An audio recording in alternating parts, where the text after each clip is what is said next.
It's got the tools. Counterspell is still very good. No one's disputing that.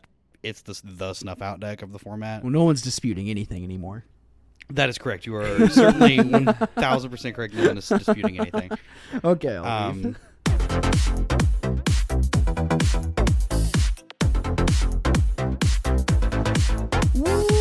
Welcome back, everybody, to another episode of the Common Ground Podcast. Your favorite podcast. We talk about your favorite format, Pauper. Do you want me to retake that, Thomas? I was coming in pretty hot. It's okay. You're good. Alrighty, this is episode 7473. I already forgot. 73. 73. I am your co-host, Cameron Schindler, joined as always by Thomas, 4 plug-in slot gun. What's up?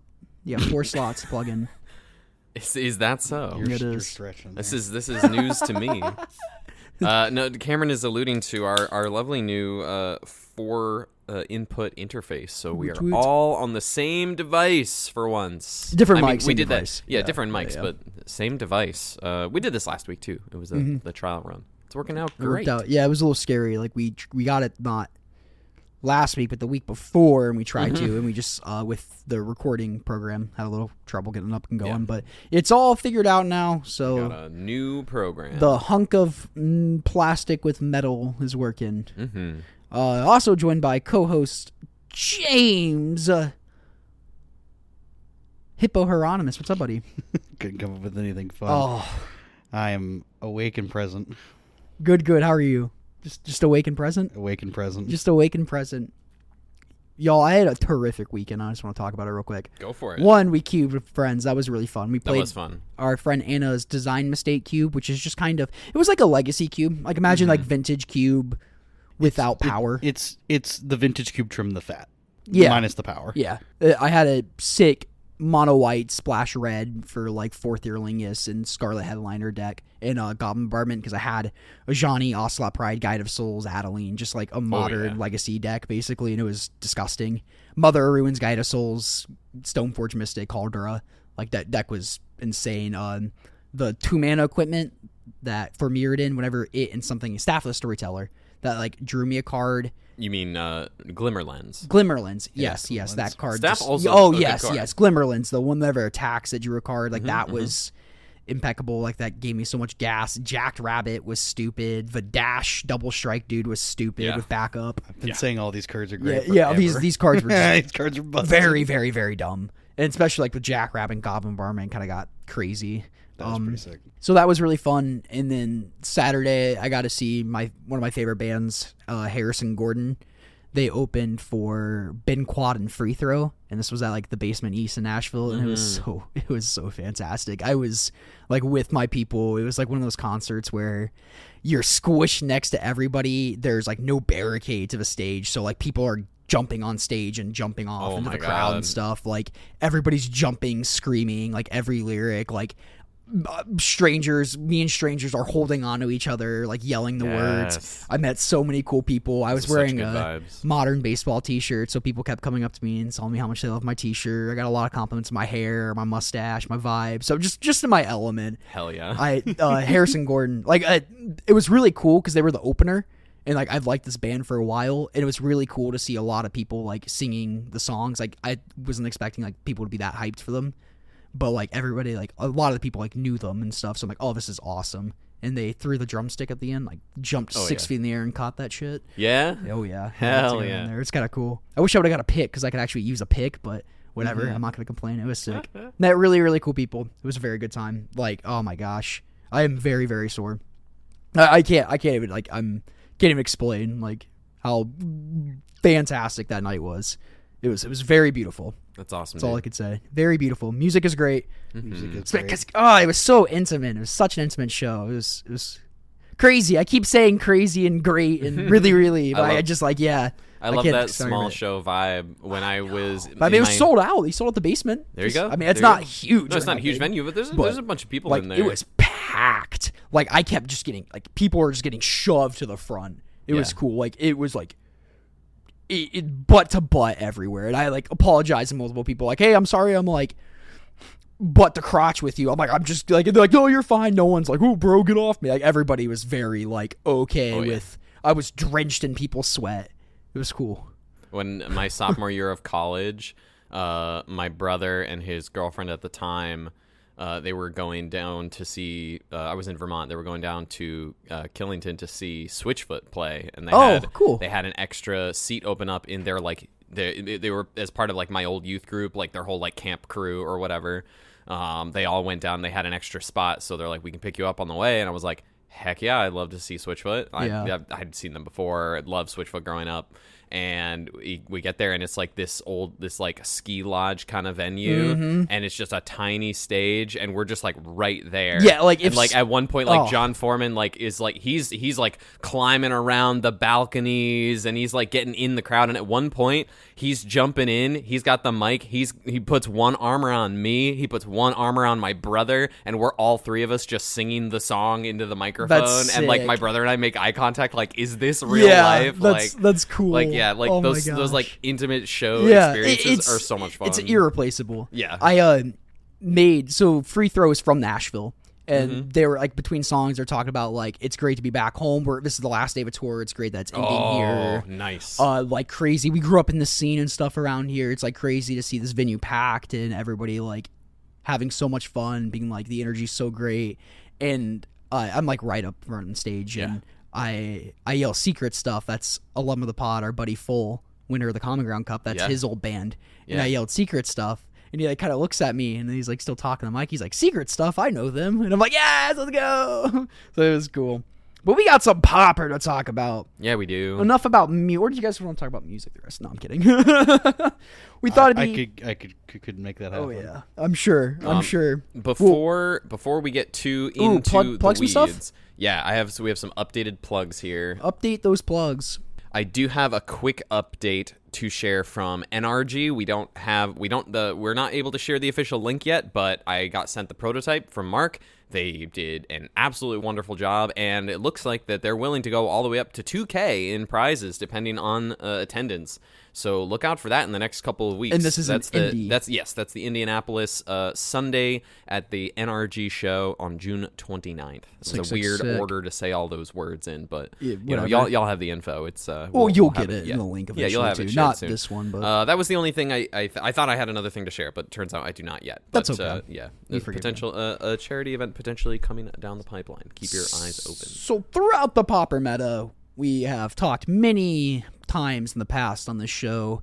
We kind of end up talking about this big three and how it's changed. Like I remember post MH3 where like Kudoltha, Affinity, and like Gruul Panza, and it's kind of wild to see how much this like top three decks talk about, because it's been like Terror, Affinity, and Red before. Like it's gone through like wax and wanes and swains. Like Gardens used to be up there for sure, and that's just like something we don't see a ton. So we just kind of like wanted to revisit again, kind of a little bit like last episode where we just like touched on the meta. We kind of like want to talk about like our big three and maybe why some decks aren't there, and some it's cool. I don't know if we'll get in the challenges or not, but there was some kind of cool stuff that popped up. If we don't get the challenges, we can at least like mention some different stuff. For sure.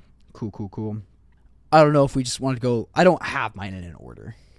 No, I don't necessarily have mine in an order. We're gonna each pick some top three decks for the format moving forward, and just kind of figure out where each of our own heads are at, because I think we will all have slightly different answers. I wouldn't be surprised if there's some overlap, and I'll just say I would be very surprised if we all had the same three answers. I would agree. Yeah.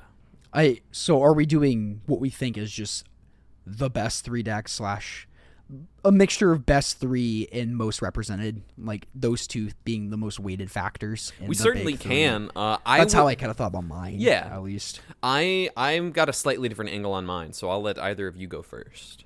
Hippo, would you like to start us off, baby boy? Sure.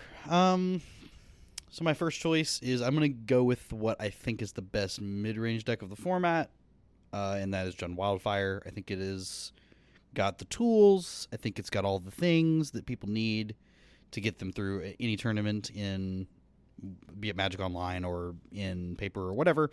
It's got the best singular threat in the format in the form of Writhing Chrysalis. It's got the engine of the Blood Fountain to keep things going. It's got the draw 2 effects that we all know are great.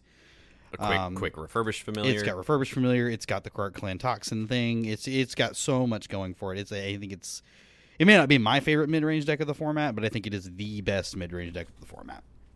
You will 100% eat that. That's okay. Is that okay? No, it's plastic. Thomas threw a fortune cookie at Croissant. That's wrapped. I know. Dad won't let you eat plastic. Gosh. I'm sorry I teased you. You can go back to my boot. Shoot my. Yeah, he eats enough of tape, carpet, and boxes already. So Sure. You can go back to my bootlaces. no, I like that point. Anyway, I think Chrysalis is the house. Yeah. Yeah. So yeah, that's my first choice. I don't think again mine are also not in any particular order. I think you're just the three. Here they are. Word. Yeah, that's how I did too. Word. Would you like to say your other two? Then we could probably just say our three and have some discussion. Oh sure.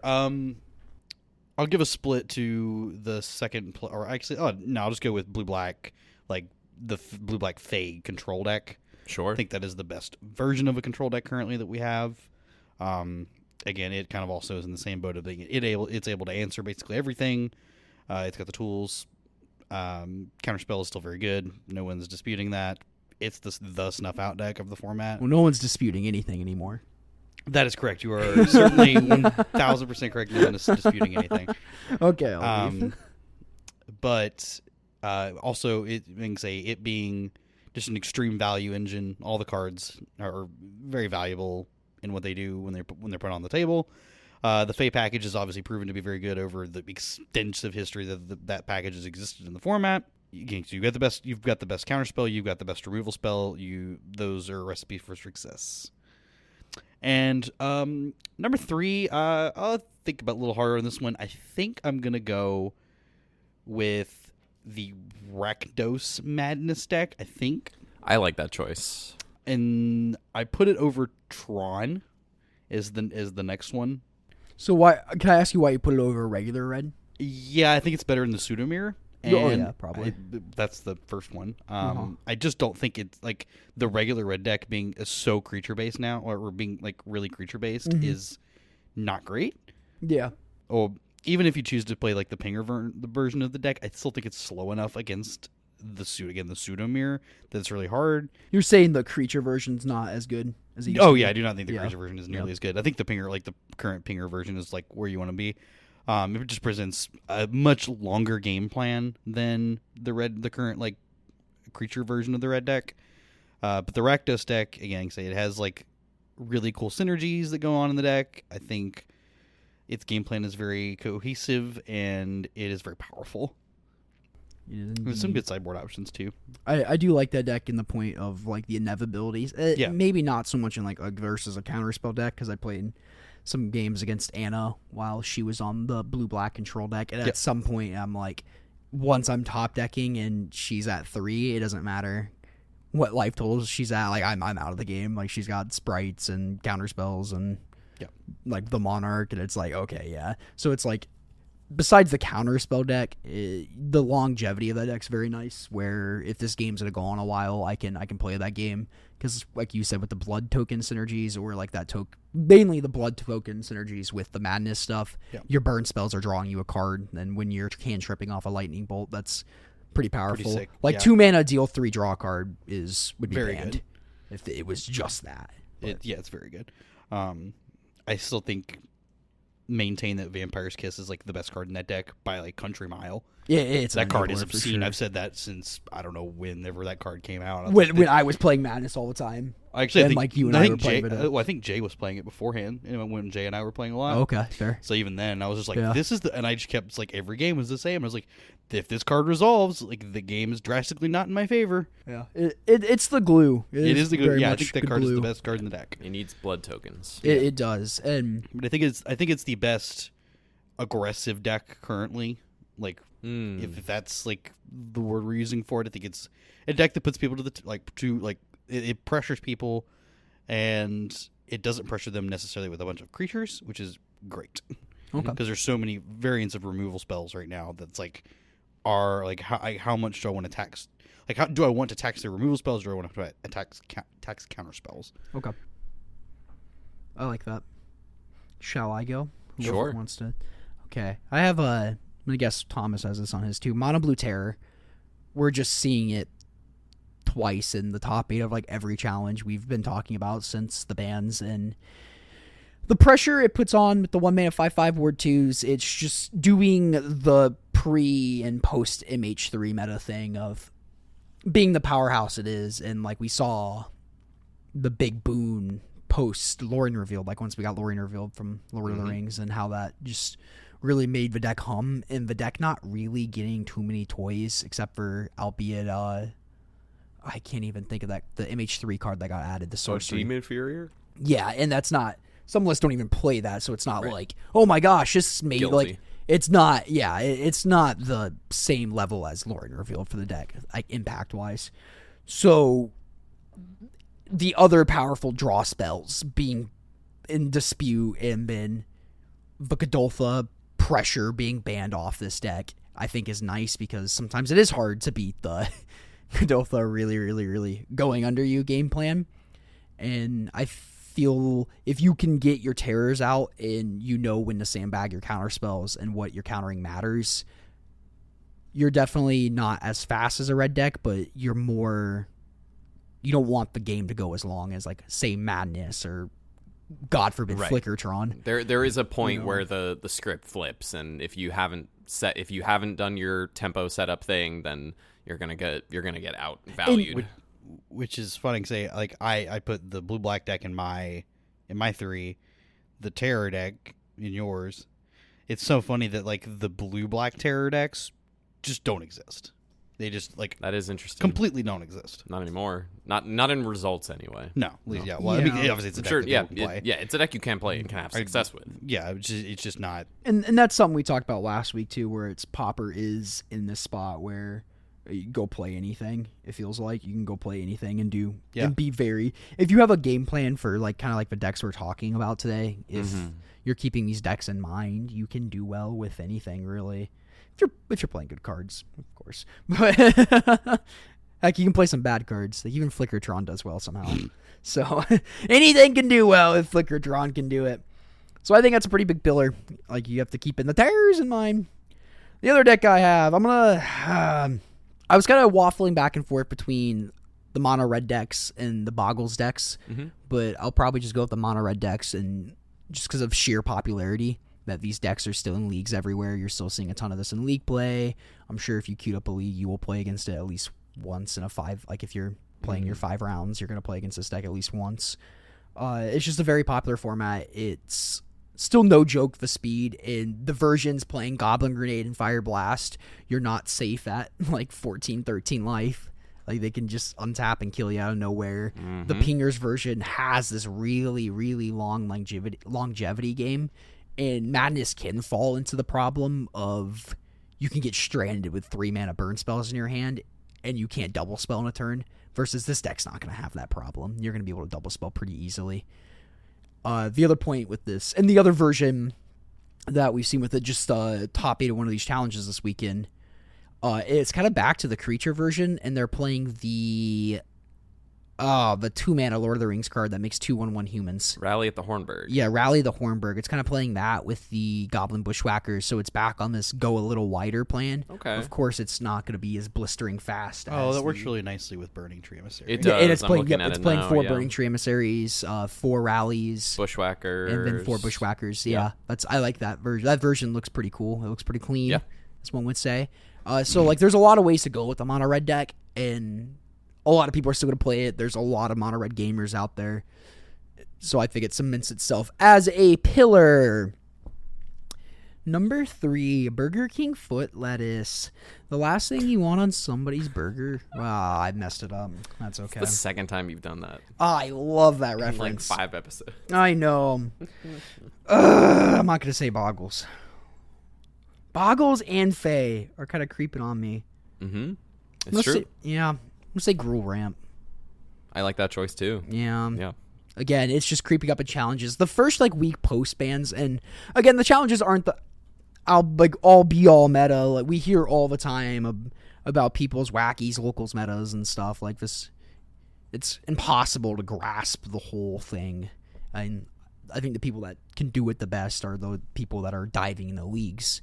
Even then, that's skewed to the people who are diving in leagues. So I don't know or how playing popular. challenges or like multiple challenges every weekend, or And those are going to look different. Challenge metas, league metas. From what I've heard, like Gruul has been pretty popular, like in the league, especially like immediately after post ban. Everybody's like, "Oh my gosh, my lands are getting destroyed left and right." We have to destroy these islands and these Tron lands. For real. But the first like couple weeks, we didn't really see it perform that much in the challenges. Like we didn't even see Writhing Chrysalis in like the first 2 weeks of the challenges post ban, like the top 8s. We're like, what's going on?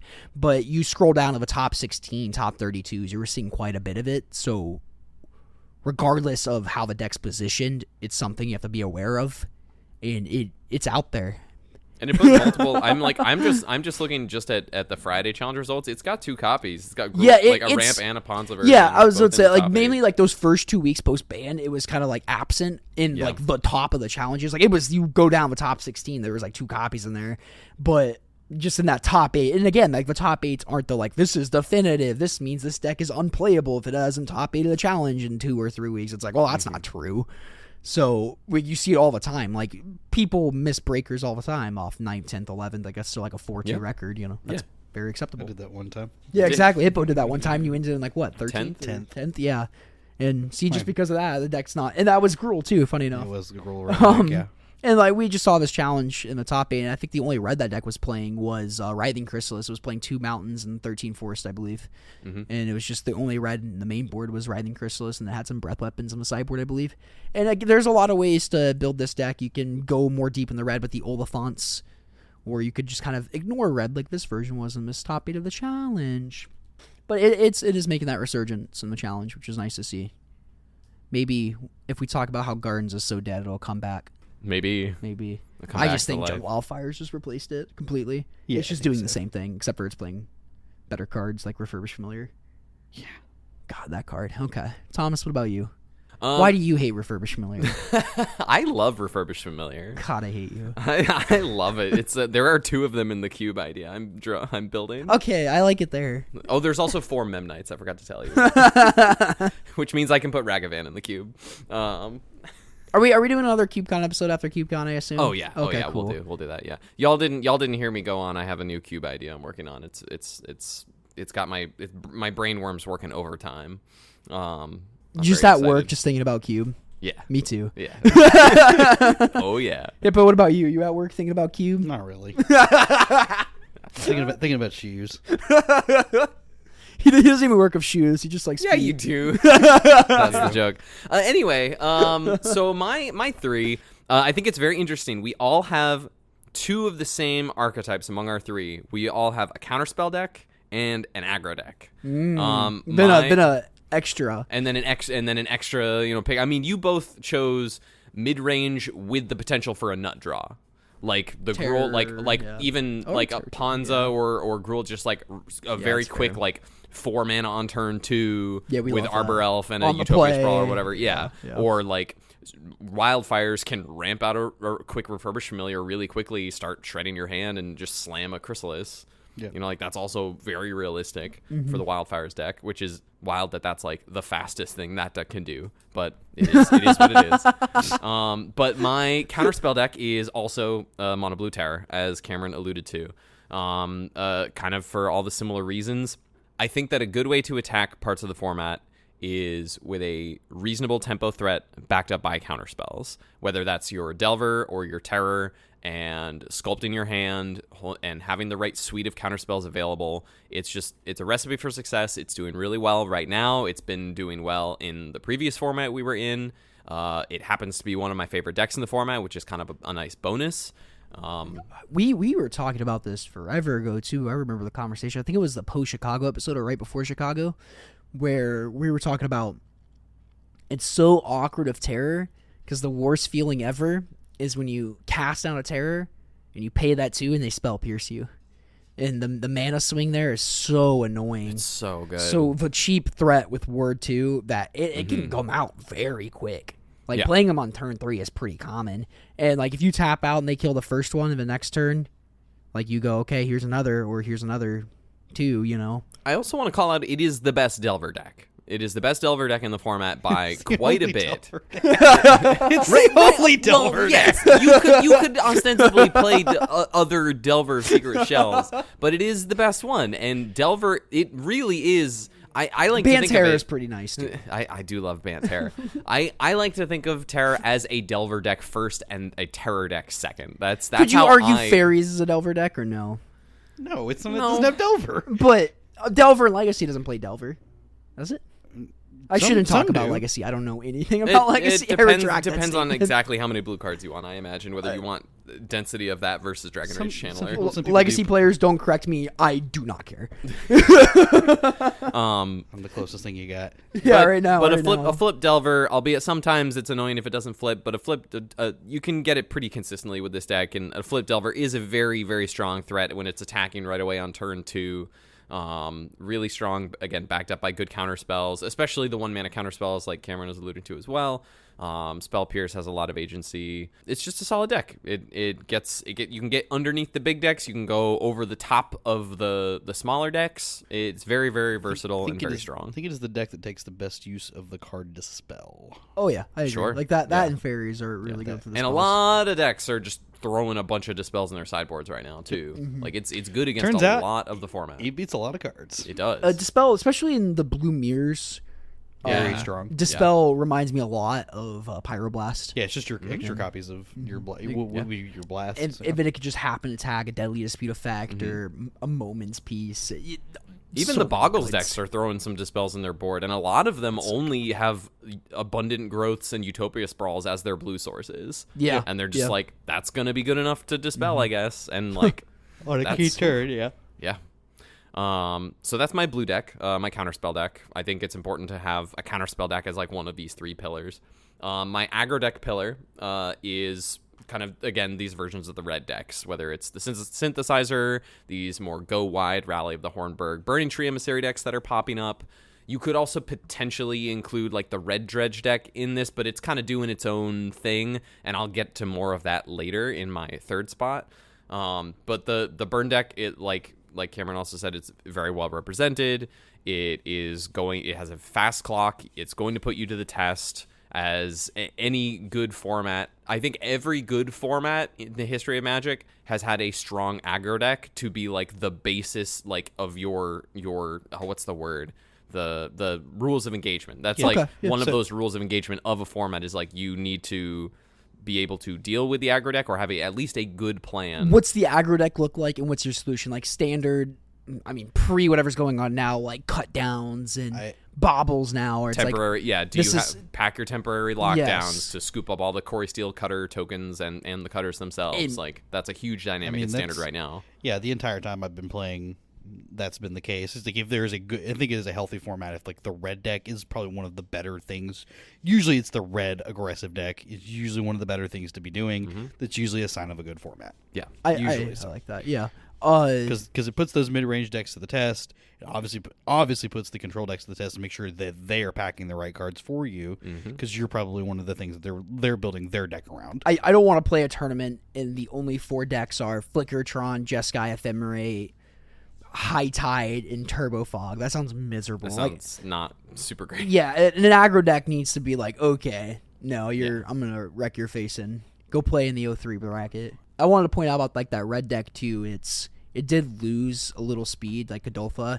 Oh, for sure. You look at other aggro decks in formats, and especially with Corey Steel Cutter now, if you're familiar with Standard or Modern or Pioneer or Pioneer, Legacy or Vintage Cube. Vintage Cube. And this Corey Steel Cutter card is just like, wow, this is unbelievably fast and unbelievably resilient too. Yeah. Just making it one of Brow's average error. Like the red decks aren't like that. They're still fast, and especially with the Pinger version, they still have that resilient side of it too, but not to the hyperdrive extent of if you're playing a tap lane, you're just out of the game. Like tap lanes are still A-okay, and that's pretty present in the current meta. Yeah, and I think the Madness deck kind of falls somewhat into this category too of like it's a good aggro deck. It has maybe it's not as fast out of the gates, but it can just kill you. That deck can kill you out of nowhere from a high life total in a lot of games. And I've had people gain 30 life against me, and I won the game with that deck. Yeah. Like if honestly, the deck is more scared of counter spells and life gain. Because if I'm trying to Faithless Looting and draw my 2 cards and discard 2 Madness spells, and you're just discarding the Faithless Looting, and I don't have like a blood token or enabler in my hand after that, my turn's kind of awkward. Like I need to do something with that mana. Yeah. So there's spots where you can make the deck pretty awkward, but for sure. if you get like the Faithless Looting, turn 3, discard 2 Madness spells, or turn 1 Epicure, turn 2 Crack the Blood, play Imp, get in for 3, like the deck still is fast. Yeah. My third choice is a little bit of an outside, a little bit of a foul ball. What's the term? Oh, can I wanna guess it? Can I guess it? use? Can I guess it? Left field. Left. It's coming out of Can I left guess field. it? You can guess. Dredge.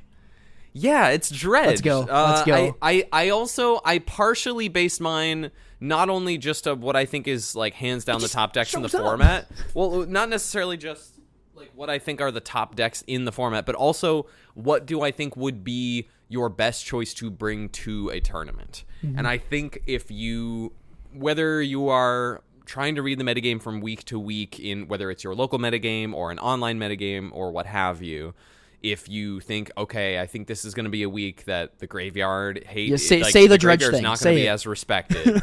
You know, if they're not going to pack their hate, then all right, let's run them over. God, how many It's times have we similar. said that in the past? Well, it's similar. so true, It's similar though. to like when we were Remains talking about Turbo Fog, how it is completely invalidating an entire swath of cards, and in some ways, Dredge and similar like Turbo Graveyard decks are kind of doing the same thing. You could also put the Spy decks in this category. You could put for Dredge, you could put the green black deck or the red deck. You could. Maybe you can fringe off into like the Cycle Storm combo, but then you're getting kind of more into like combo territory that isn't necessarily like in this like kind of Dredge graveyard world. A lot of these cards are just castable, these Dredge decks. Yeah. Oh yeah, that's what's nice. Like the Dredge, I mean both versions, yes. Like mono red and the traditional green black one, Yes. is pretty good at just casting its I think spells. they're both very good. I mean, mono red can't cast Sneaky Snacker or Dread Return from the depending hand. Yeah, depending on what deck you're playing. I don't think. Depending on what, for the most part, they can't you cast. can. You technically can if you have Wait, both of your conduit pylons. But some versions aren't even on the conduit pilots, and they're like, I don't want to play my Stink Imps or whatever. Like, what am I doing? If Sure. I'm playing The Stink pylons Imp, am I winning? are quite good on my Pylons. list, I think. I'm still continuously impressed by that card in the Dredge decks. Yeah. Very, very strong. But question for myself, real quick: yeah. Can Cycling Storm beat Circle Protection Black? Can Cycling Yeah, these Storm... the Stingers. The Dranith Stinger is red. Drainus. Oh, Yeah, just put it one in land spy, one land spy, one Oh, land spy. one land spy. I'm sure that is a hunter question. Hunter, get at me. Can you beat Circle Protection Black? Because I know. Do you have Ancient Bears. Grudge? Ancient Grudges? I'm sure they have. Oh, good something point. in Yeah. them. Oh wait, isn't there the red or the black card that Ancient like makes Grudge them is just drain like artifact. life's misery? Isn't that the card? Yeah, but it's drain. It's not damage prevention. Correct. Okay. Yep. There you go. Okay, never mind. I retract my statement. Okay. And now we know. I'm always thinking about how I'm going to beat Hunter.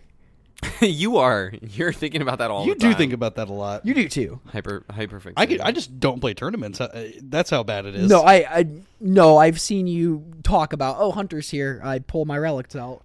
I do pack extra. Like if he does show up in a room, I do have extra. Like there's usually like an extra piece of graveyard aid. I will probably board in Yeah, for the day so- because It's because they're that's scared. probably Hunter. one of the better decks in the room. They're terrified of you, Hunter. Well, he keeps top 8ing every time he plays. Yeah, so. it's like I don't know. His win rate's pretty good. His It's win kinda- rate is kinda- very kinda good kinda at our terrifying. monthly. It's It's also, true. it's also playing decks that just kind of terrifying. Yeah, like, Yeah. oh yeah, oh my gosh! Every time we play, it's a game of Yu-Gi-Oh. Especially that Turbo Fog game we played. It was It's so one amazing. of the That was wild. funniest games I've ever played in my life. Yeah. But I really like the Dredge decks. I think they are not as respected as they could be. And I think that they have very fast, very powerful, resilient starts that are difficult to interact with, especially game one, which is like similar to kind of the aggro deck philosophy of you're likely going to win game one way more. I mean, the Pauper format panel cited the original Kuldotha data as like a close to 70% win rate in game one.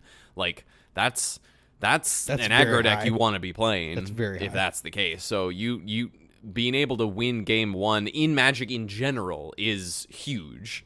So being able to just like crush your opponent game one, and then they have to potentially keep a weaker hand just because it has specific interaction, that you also can beat. Like the mono red deck plays Siege Smash to beat relics and Nile spell bombs and the like. Like you can play Ancient Grudges or Ray of Revelations or things like that. The good thing about those is that one, there because specifically, I assume we're talking about the green-black version for those two cards. Yes, for those two, yeah. For those two cards is that you can actually just cast them because you have the conduit pylons Right. that you're playing, Right. and they both have flashback cost of green Exactly. from the yard, so you can definitely cast that. Yeah. Okay. It's your base green deck anyways. Exactly. Yeah. A lot of consistent ways to find your answers to their hate pieces. Yes. No, I think the decks are really strong and they're really fun to play. So I just also wanted to kind of think about this from the angle of what would I consider as a best choice for a tournament. And I think my choices would be Terror, some version of the mono red deck, and then a dredge deck. I think I would lean towards the mono red deck, mostly for personal preference, because it looks really, really sick. I got to sit next to Derek just like having such a blast with it at our last team trios. Oh, he stomped me too. Yeah. Talk about invalidating something like a dredge deck versus when I was like playing Turbo Fog. I'm like, oh my god, none of my cards matter.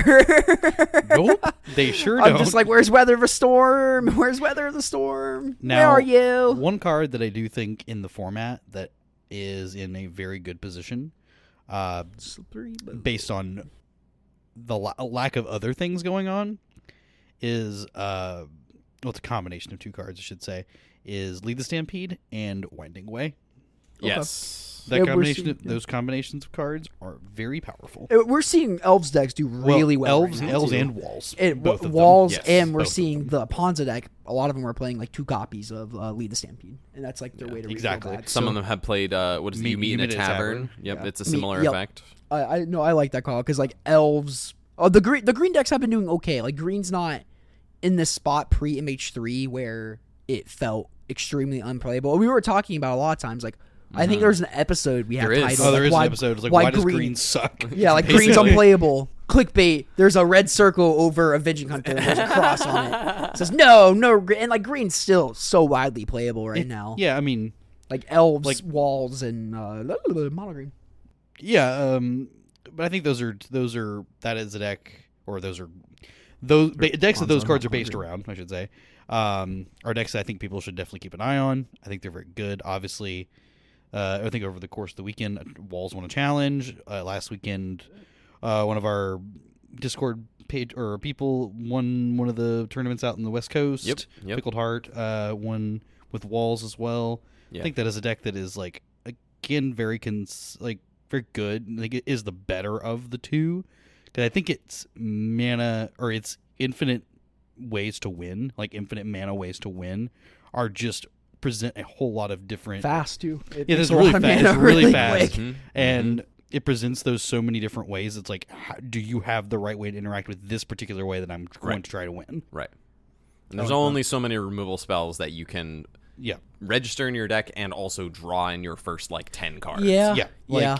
That's true. again, I think the way of looking one, at I think the one combination of cards that like is really bad for those style of decks is like the Kark Clan Toxin thing. Sure. And that's not even that really highly played right now. It isn't. It's just Affinity and Wildfire, and Affinity, both of those Wildfire. decks have been on the gone quite downswing down. a I mean, little bit, yeah. Luffy won the challenge today. We're That's recording Luffy. on Sunday, but yeah, like Luffy can win with a ham sandwich, but Luffy won with As with long as Affinity. there's affinity in the ham sandwich. If it's an Affinity ham sandwich, yes. But I think I have like the Jund deck is like the not even my preferred version of that thing, but I do think that is a reason that why like those types of decks are getting to see more play because there's fewer wraths being that necessarily that particular set of wrath The being Kark played. Clan Tox Analysis or Crypt Rats Tox Analysis thing is still nice against certain aspects. Yeah. Like if you're playing against honestly all the Lead the Stampede decks, so like Ponza, Elves, or Walls, it's like against those 3 decks, that's what you want is those wraths. Yeah, you just And need they're wraths. fine against Terror too. It's just harder to Yeah. resolve it against the blue. Correct. The blue deck a little bit. It's hard to sneak in a Kark Clan Shaman. Yeah. And you not. No. I think those are cards that people should be mindful of. I do like your dredge pick. I think that is a good choice. We just keep seeing it show up all the Yeah, time. and there's again we all have like our flex slot, and Yeah. we have a good aggressive deck, we have a counterspell deck, and then a flex Wild slot. card. Yeah, of wild some variety. card. I think if I were to pick a mid-range deck, I would likely, I don't know. I mean, That's not even the one that I would play. Like if I were to pick a mid range deck, that's not even the one I would play. Would you play Affinity? I would play Affinity Like over Grixis. personally. Yeah. Again, I recognize, and I think I did this on Friday. Like we were cubing or whatever, and I was like talking about because Anna and I were actually playing some games of Pauper, and I She was personally playing did blue not. black. You were playing. I was playing Drone Wildfire, Yep. and that deck cannot close a game. I swear to save its life. Awesome. It is the slowest mid range deck I think I've ever put my hands on. God, really? It's really slow. Either that or I'm just playing a mid range deck. Yeah. I don't think Tron's a mid range Okay, deck. I think it's fair. a very slow control deck. Fair. No, I think it's a. We're talking about mid range deck. It's one of the slowest mid range decks I have ever seen in my entire life. Man. It's very slow. It is like 2 actual ways to win the game. It only has Chrysalis and Refurbished Familiar. Like that's it. That's really Explore Hydra? and an Explore Hydra. Sorry. Makeshift? Again, I think it's very slow. I do Yeah. not think Your it's, opponent conceding because they've given up because you just keep stopping everything they're doing. yeah. Because but you then I have 7 played. cards in hand and a But then I played like Chrysalis, then I played like the pseudo mirror of like the pseudo blood fountain mirror this past week, and I just got my handed to me. Like again, I drew pretty poorly. Jay will admit it if he listens to this, but like I drew very poorly. But like even then, it's like I don't think I should be as far behind in some of these games as I am. Also, when you're playing against Anna, she is the queen at drawing all 4 spell All star 4 sprites. Spellstar sprites. Oh Just yeah. wept. Oh yeah. Oh god. we were Grixis two-birding with her like maybe last week, and her and I were playing a game. I had like this Rakdos like kind of aggressive deck, kind of just like kill your stuff deck, and I knew she had Force Negation and Force Will, and I think she pitched Force Negation, or she played Force Negation, pitched Counterspell. I'm like, okay, what are the odds she has Force Negation, Counterspell, 1000%. and Force of Will in her hand? 100%. So I play something else. She's like, Force Will. I'm like, you gotta be kidding me! How? She's just laughing, and I'm like, how? That's Anna. She had it all. In the blue guard. It was funny. No, I like that. I just want to throw out there too that, man, Boggles is just like top 8ing every week and damn near every challenge too. It's just a deck that I feel like Yeah. I don't respect. Just because like the lack I of, was hoping we talk about this. just like the lack of representation we see at our local meta at least. I mean, It's just I know you hate the deck. Hippo. yeah, it's like I did not enjoy my time playing it. It's not that it like nobody plays. It's like there might be like one person a month maybe who plays it, which is not a lot by any means. But I think it like very clearly beats up on the red deck. Like that's its purpose. Like it destroys the red deck. I think it could beat up on the terror deck too, does it? Or no? Do you use counterspell? Everything? It depends. It depends on how many annuls and the like you're still on these days. Because I played that matchup once and I drew 3 annuls and my opponent drew very poorly. Like one game he had like 4 boggles, and one game he had 1 boggle and like 1 land and a bunch of enchantments. I just annulled, killed you. Yeah, And then, you like, can do they that. played one thing, I had a boomerang. If you can keep them off of lifelink, or I'm looking at this list right now. There's really just the 2 versions of Lifelink. It's the actual card Lifelink and then Armadillo Cloak. Yeah, sometimes they have lifelink in their board. Yeah, and they don't really have. Well, the Ledgewalker, can the Ledgewalker block flyers? Yes. Okay, Or so no, it can only be blocked by flying. You cannot It can- block flyers. Cannot. it can Sorry, only excuse me. be blocked by Correct. flyers. Blocked by Correct. flyers. And Yeah, okay. Petrastone top 8'd 2 of the challenges this weekend too. Yeah, with, second place on yeah. Sunday. That's the list I'm looking at right now. And- There isn't really any reach. So against Terror, if you have your Delver going, I mean, they have Scattershot Archers in the board. For It's for the Fae matchup. it's more for the Fae, Yeah, but like 100%. it's That at matchup least is- something with reach. that but matchup it is- is something the reach you can stick something onto and like bring in your Pyroblasts and maybe try and fight over something. I don't know. It's a little loose maybe, but I think that against Terror, you definitely have the potential to just get run over by if they are able to stick something. Maybe this is something where if you're on the play and you're playing Force Spike, maybe the matchup is a little bit better because you can just Force Spike the turn 1 Boggle. They do have the potential to outgrow a terror so hard. They do, but also if you keep them off of Trample, you can just keep chump blocking with Murmuring Mystic tokens. That's true. You can just keep chipping in with the birds or with flip Delvers. That sounds like an interesting matchup. Like I said, I've only played it once, and my opponent drew extremely poorly. Like they mulliganed to like 4 one game, 5 the other, and like I said, said, they had a terrible mismatch of boggles and enchantments both games. So like it wasn't super hard when I had 3 annuls and a boomerang. And and I think there's tech you can Counterspell. play. There's some like old card that someone brought up in our Discord last week. It's an old blue card that's like an opponent chooses a creature they control and returns it to their hand or whatever. So this is a card that Jay played when he was playing that Thunderous Wrath deck. Yeah. This is his card against that was the card against Boggles. Against Boggles, yeah. Because you just put it on top of your deck every turn. Yeah. Because both players choose a creature they return to their hand. Yeah. And then you choose your Bloodwater entity, put your Bloodwater entity right back into play, put the card on top of your deck. They'll never get a Boggle. Incredible. Like Yeah. you said, Hippo, I think it just has a very... It's a very linear game plan. Like, obviously... Well, it has a good red matchup. Like, Madness Burn it and regular It burn. has a very good burn match, because they literally cannot kill your creature. But then I still think you're, like, fast enough to, like, get under... Yeah, Ephemeratron. Ethereal or Armor is a really strong card. in Yes. Ethereal Armor is a very powerful Yes, card. it is. That is probably the best singular card in the deck. Like, I still... Like, aside from the Boggles. you're Legal fast in enough to get under a Standard combo right now, deck. by the way. It is legal in Standard. And Alongside Sheltered by Ghosts. I think you can like line up, like I said, like you have some gameplay against Terror, and I think you have some other gameplay against big creature deck like Ponza, because like you can make your dude just way bigger than their dude. But again, like Ponza can also make a lot of dudes, so Yeah, a lot of that's big interesting. dudes. So Yeah, again, and if like people aren't respecting it, and like Tithing Blades aren't around, and people aren't playing like the Extract Confession is Yep. that the Yep. The one where you collect can, evidence and one. then they have to sack the biggest one if you do that. Yeah. Like if people aren't like respecting the deck, it can definitely slap you around. yeah, I think true. like the other green decks are just like on rate better than this. But we just keep seeing this deck. I understand. I just think the other green decks on rate are better. Like the thing that they're doing is more powerful on the surface. Like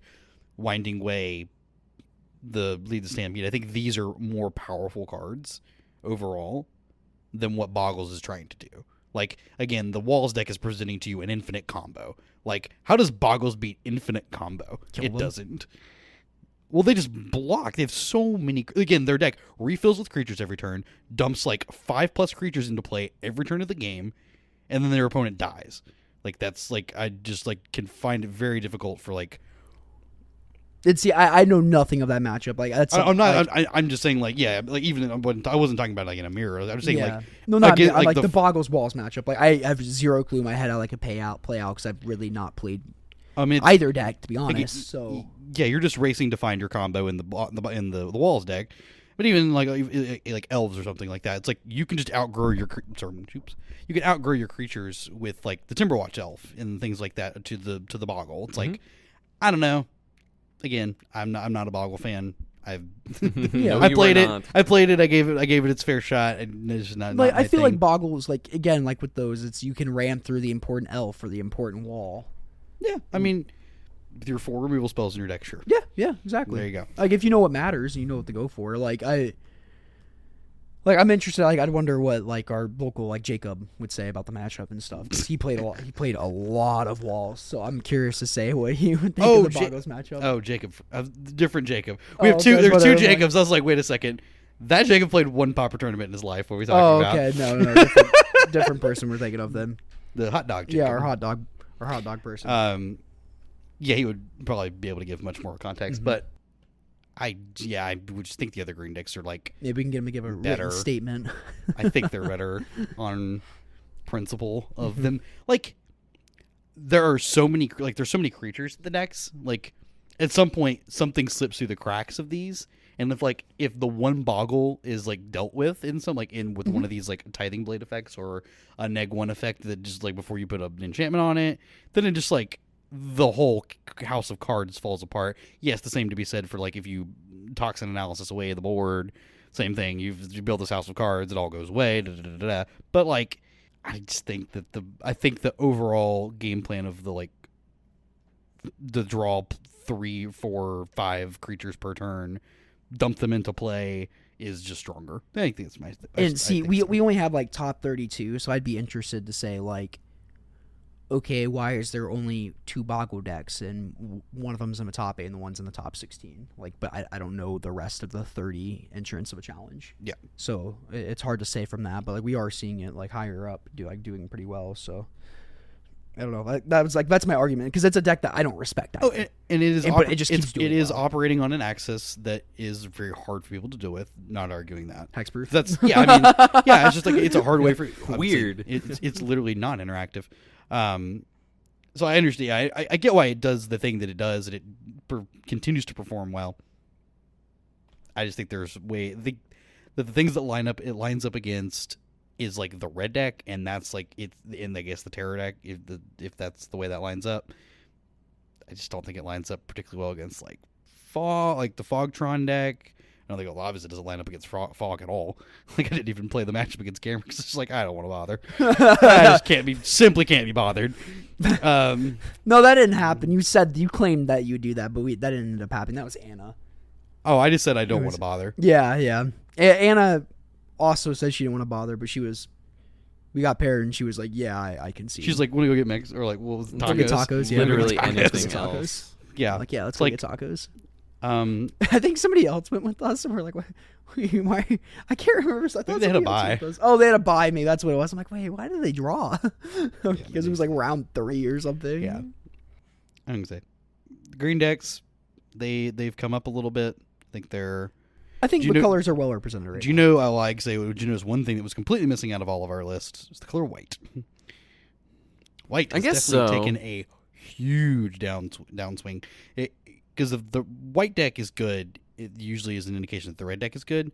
That does not appear to be the case necessarily because it's popped up a couple different times. Sure, like the red deck is good. It is good, which would be a good sign for the white weenie deck. Mm-hmm. But it's put up a couple numbers. J-Wave obviously is very good on the online circuit with the deck, but like it doesn't put up a ton. It's like that Boggles is like the most. The other white deck. It doesn't. Well, like I know barely a white. That's I know what you mean. Well, I mean, and you have like familiars. Familiars is a white deck, like a blue white deck. Is it good? Like, is it like any better? I mean, than just playing high? Is it any better? Top eights. Is it any better than just 1 playing to 2 a weekend? Is it any better than just playing like regular high tide? Well, ask Ali guys. I think he prefers the familiar. I think familiars is top 8 more than high tide on Magic Online. Oh, I agree with that. I don't think high tide's like one top 8 in the last like month or something like. It's very low. It's got a it's a little bit more than that. No, it's not very high. No, I do not think it's consistently there yet. It's not a very. It's not high the menace tide. that would drive James to get canceled, but it's not the menace that would drive you to get canceled. No. I think that. Correct me if I'm wrong, but I feel like another issue that the white weenie, if that's what you're alluding to, if the white weenie deck in particular struggles more against combo than it does do well against the red decks.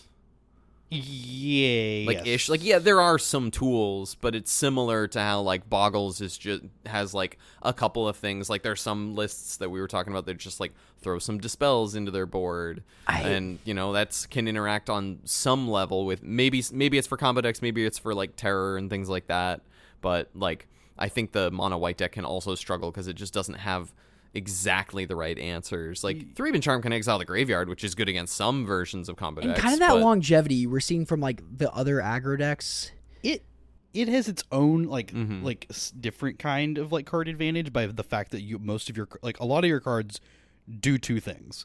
Like it's like Thuriban Inspector, for example. It's a 1/2 that draws a card. Luminarch Veteran. That means everything entering the battlefield is going to increase your life total. And you have that disturb backside. Yeah, like the back. It's a 2 card. It's like it does. Like it does two things.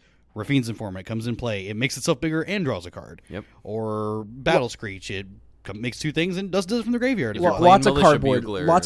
Theory. Yeah, there's lots of it draws. It itself draws. It draws lots of cards. I coined my own term.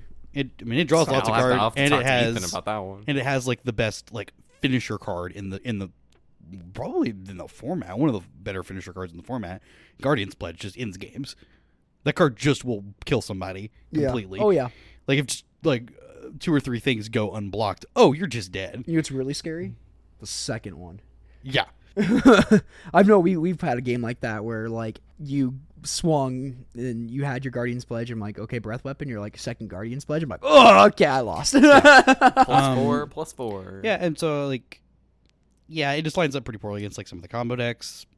because it's like it can grind against some of the mid-range decks. And Thraven Charm is a nice help against some That- of these combo decks. That but- card's very good. Card is very strong. There's no other there's like 2 decks that play that. The Weenie deck and like Boros Synth. Mm-hmm. That's like it.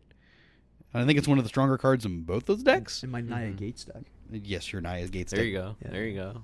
Oh, that's a pillar. Your Sacred Cat Writhing Chrysalis deck. Yeah. Oh, boy. Yeah, there is a. Arr. Do we want to talk about Arr. challenges today, or do we just want? Can we talk about a few decks that kind of caught my eye? What do y'all want to do? We'll Real talk quick? about a couple decks. Yeah, Yeah, let's just talk about a couple we're, decks. We're recording late on a Sunday night, and it's time to get Time to get James Hippo to off bed. off to bed. Old Hippo needs to sleep. I do. I will say Dredge did come in 8th place in the Sunday And challenge. Pedro Stone top 8ing both with Boggle. He top 8'd the Friday and Sunday challenge, so They did, congrats on yeah. that. Hell yeah. Luffy Dodo got first place. But And I- another Grixis Affinity in 3rd place in the Sunday challenge. so as the well. Friday challenge in 10th place, it looks like, was a mono green stompy list by Lotus 9-1. Ooh. And this is pure mono green. There's no Writhing Chrysalis. And it's not big mono green like Briar Husk. It's like Nettle, Sentinel, Quirion Ranger, Young Wolf, Biogoyf. Yes, Biograph. Biograph. Yeah, This is the deck. classic mono green. Yes, it's like 4 Rancor, 4 Vines, Yes, 4 I Hunger. love this. Oh, hell cool, yeah. cool deck list. Go check it out. Go That look at is Friday that, challenge. That was one of the when I started playing Pauper. That like, was a deck. That was one of the best decks to be playing. Period. And it kind of went extinct for a little bit, didn't it? It for multiple reasons, but yes. And it's extinct dinosaurs. It's kind of funny deck is because every now awesome. and then It's we'll very just cool. like it'll poke its head and be like, "What's up? Am I playable?" And we're like, not really." Turbofog got first place on Saturday challenge by Ivor Knop. It is the Sultai list with the 1 stream of thought, so mainly the black-green fog list, and it is playing like the Basilisk Gate. I just thought it was interesting. It was the flex slots are 2 Heaped Harvest. I'm not a fan. Like if I would play the deck, I would cut 2 Heaped Harvest. I'd play an extra Campfire and an extra Weather of a Storm in the main deck. That's just my personal preference. And I think when I played it, I played 23 lands too, just because. Word. But Jerry T of put more lands in your deck, I am a fan of. I would not disagree with you. It's really hard to cast your spells. Except for this Yeah. Jun Wildfire's deck. Take lands out of this deck. Holy crap. Jesus. The Terror deck in 2nd place on Friday. Looks like we are still leaning into the boomerangs here. We got boomerangs, all spell pierces, no Murmuring Mystics to be seen in the 75. Just all 1 mana interaction spells in the sideboard. 4 annuls, love to see it. Yeah, 4 annul, 4 dispel, 2 hydroblast, 4 blue blasts essentially, 2 Sleep of the Dead, and a Steel Sabotage. Just a very very clean sideboard. Ooh. And 10th place on Saturday by JPSN54. We have, it's labeled Naya Gates, but it's really Naya Bully. It's Sure. not playing any Basilisk Gates. It's just playing like 4 Citadel Gates. Those Just are as the a dual gates. land. Yeah.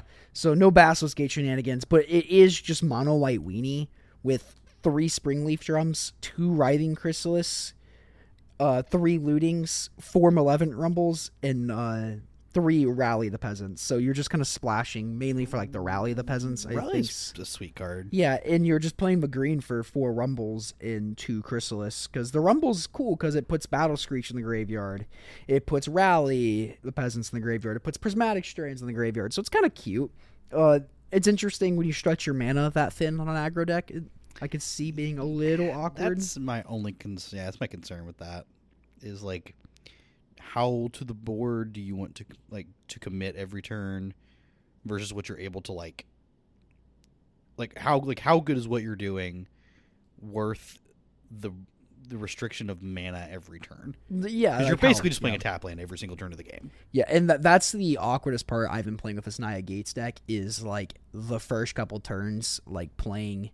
Okay, I'm playing a 1-drop on turn 2. I'm playing my 2-drop on turn 3 maybe because you're playing like my 4 Basilisk Gates, then 3. So you're playing 8 untapped lands in that my version of the Yep. deck, and it can be a little awkward. Yeah, and you also have like 4 Gate Creeper Vines too. It's a lot. Yeah, I do like the Gate Creeper Vines because a lot of the times I thought when I was testing that deck, I'm like, okay, I'm going to grab a tap land or an untap land here so I can make this play now. And I'm just later in the game, I'm like, if I just had the second Basilisk Gate, this would be Jover. Yeah, but then I also saw you have games where you just rip that and it does stone nothing. Oh, yeah. I mean, 'Cause what was then it you're like? Because you'll have like 2 sitting on the board, and then you draw like the third one, and you're like, oh, well, that's unfortunate. Yeah, Is it those were the games I was playing against Anna, and she was playing blue-black, and when she had 7 cards in hand, and I'm top decking, I don't think any spell was going to be relevant. It didn't matter if it was black loaded, especially black. Didn't matter if it was Minskin Boo or Gate Creeper Vine. It was getting counterspell. Is it an 0-3 or an 0-2? 0-2 defender. Yeah. Oof. Grabs Basilisk Gate though. It's pretty cool. It can fetch Basilisk Gate, Yeah, which I like it. I do like. Yeah. And hitting your lands are important. It can also get Heap Gate if you wanted to build a different deck around that. Yeah, 5 colorless lands in my No, a different deck. Oh, okay, like Turbo Fog. You could if you wanted access to Heap Gate and Basilisk Gate more. That's a card you might want. Gate Creeper Vine, 2025. Shall I sign us off? Yeah, I think so. I think we had a nice little chat about the format. State of the format. We're gonna try and hop on the line with Pickled Heart next week and chat about their victory in the West Coast Pauper Open with Walls. So stay tuned for that. And also, I think we haven't like super chatted about it, but we kind of floated it for episode 75. Do another mailbag. Oh, okay. I'd like How that. do we feel? Yeah. I'd do a mailbag. Yeah, we haven't done one in a while. That's not next week, but the week after. It's been a while. Yeah, the week after. 2 weeks from now. DMS, send it to the email. We got a mailbag channel in Discord, or you can email us at the email address that's in the description, and the one that it's the same one that Cameron is about to say out loud. If you made it this far, thank you so much for watching. If you've got any questions, concerns, you know what I mean. If you got any questions, concerns, comments, you want to mailbag those questions to us, you can email those to us at commongroundmtgpod@gmail.com. That's in the description, as well as our lovely Discord. We got some cool folks. Lots of pet pictures, goats, cats, dogs. I've seen lots of goats. I love it. Lots of goats. It's amazing. Them wearing the black shirt and then shaving the goats. Yeah. Made me chuckle. It was pretty fun. It reminds me of Croissant because he is a shedder. It's that time of year. So am I. So it was at the show, at the last song of I can't remember who was playing, but my hair, I was headbanging, my hair just kept getting caught in between people. Oh yeah. And I looked at the stage after, and there's just my hair everywhere on the stage. Because I just kept getting caught in between people. It was funny. Leave us a review. 5 stars, little man. Put them stars in my hand. Cool. Later, everyone. Thank you so much for listening, fam. We appreciate y'all. We do indeed.